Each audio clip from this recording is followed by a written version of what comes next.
Entendeu? Ponto 1, ponto 2, ponto 3, ponto 4. O ponto 5 é a voz do próprio Filho de Deus, como ela é.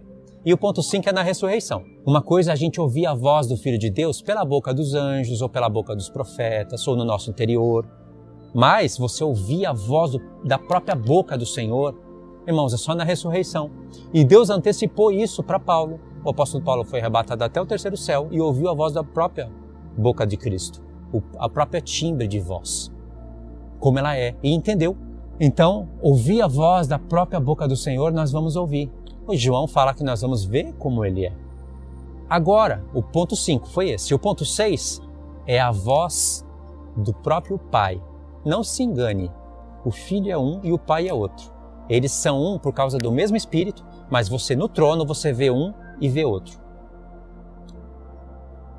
Talvez você não vê a imagem do Pai plena como é o Filho, porque o Filho está na imagem de um corpo de um homem.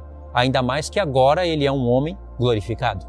Então ele é a imagem de Deus, do Deus invisível. O Pai ninguém pode ver, ele é uma luz. Nós sabemos que o Pai está no trono. Podemos ver a face do Pai na face do Filho. Podemos entender que Deus tem um formato, mas você não vê ele plenamente, porque ele se revela atrás do Filho. Foi assim que o Pai escolheu se revelar. E a voz do Pai é uma, a voz do Filho é outra. Eles conversam. O Pai fala, o Filho responde. E só a igreja glorificada que vai poder ouvir a voz do Pai. As nações, ainda que estejam no milênio, com o Espírito de Deus, todas servindo ao Senhor, elas vão poder ouvir a voz do Filho, mas ainda não a voz do Pai.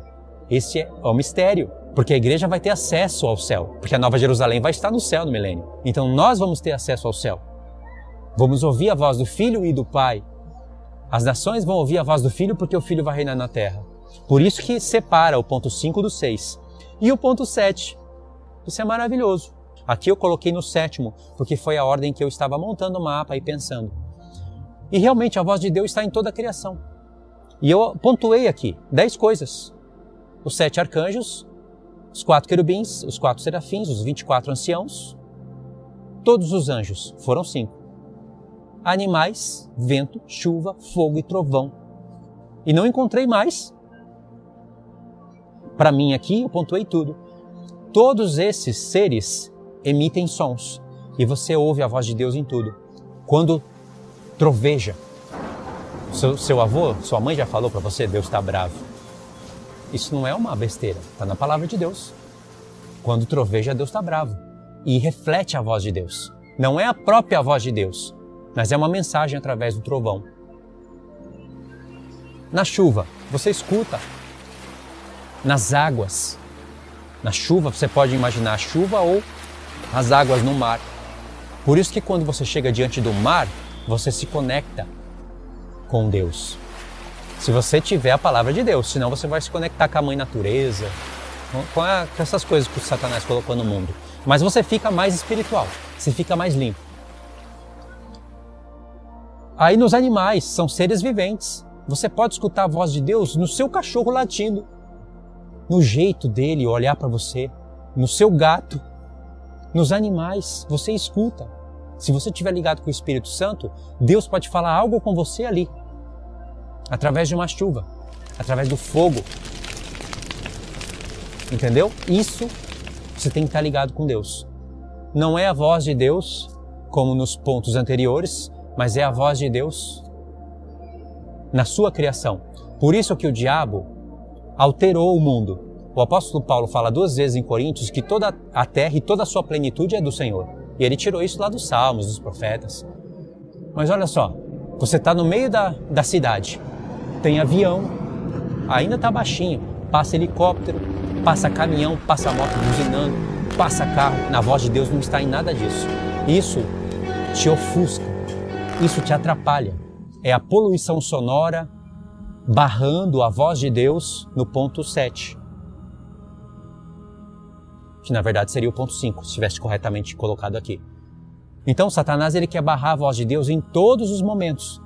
A voz de Deus na boca dos profetas, a voz de Deus na boca dos apóstolos, a voz de Deus na palavra dos anjos, a voz de Deus na língua dos anjos. Satanás quer tapar os nossos ouvidos. Ele quer confundir. Por isso que ele cria tudo isso. falsos profetas. Por que você acha que existe a besta da terra? A besta da terra é um falso profeta. Ela tem chifres parecendo cordeiro, mas fala como dragão. Isso é para barrar a voz de Deus na boca dos apóstolos e profetas, para as pessoas ficarem confusas, não saberem o que é a palavra de Deus. Por que existe a besta do mar?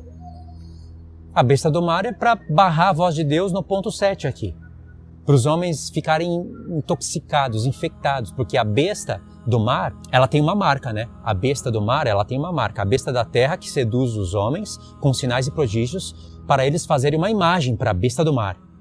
É assim que está escrito no Apocalipse 13.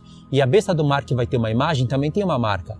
E a marca inclui religião, política e tecnologia.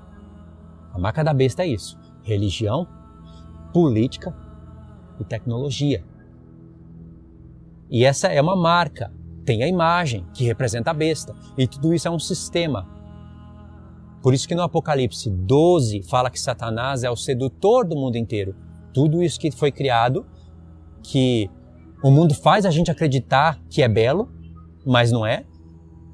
Tudo isso foi criado para nos intoxicar. Satanás vai te intoxicar por todos os pontos de entrada.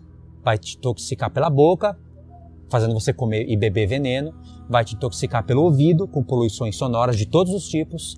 Vai te intoxicar pela janela do corpo, que são os olhos, por tudo que você vai vendo. E assim ele vai concluindo o seu mistério da iniquidade, combatendo contra o mistério do Evangelho.